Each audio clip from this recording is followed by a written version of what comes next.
यह एक शांत और साधारण सुबह थी। एक छोटे से गांव नाजरेत में मरियम अपने घर में थी, प्रार्थना करती हुई। उसकी आंखों में सादगी और मन में ईश्वर के प्रति अनन्य विश्वास था। वह एक सामान्य जीवन जी रही थी, लेकिन उसे नहीं पता था कि उसकी दुनिया हमेशा के लिए बदलने वाली थी। अचानक एक अद्भुत प्रकाश कमरे में भर गया। मरियम ने सिर उठाकर देखा और सामने खड़ा था स्वर्गदूत गैब्रियल, आकाशीय प्रकाश से घिरा हुआ।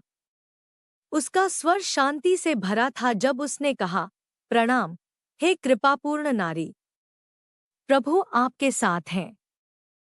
मरियम पहले तो चौंक गई, भयभीत और असमंजस में थी। परंतु गैब्रियल ने उसे सांत्वना दी, मत डरो मरियम, उसने कहा, तुम्हें परमेश्वर की विशेष कृपा प्राप्त हुई है। तुम एक पुत्र को जन्म दोगी और उसका नाम यीशु रखोगी। वह महान होगा और उसे सर्वोच्च का पुत्र कहा जाएगा। मरियम ने विनम्रता से पूछा, यह कैसे संभव है? मैं तो विवाहिता नहीं हूँ। गैब्रियल ने मुस्कुराते हुए उत्तर दिया, पवित्र आत्मा तुम पर आएगी और परमेश्वर की शक्ति तुम्हें छाया करेगी। तुम्हारा पुत्र पवित्र होगा और उसे परमेश्वर का पुत्र कहा जाएगा। इस महान घोषणा को सुनकर मरियम ने सिर झुकाया और कहा, मैं प्रभु की दासी हूँ। जैसा आपने कहा, वैसा ही मेरे साथ हो।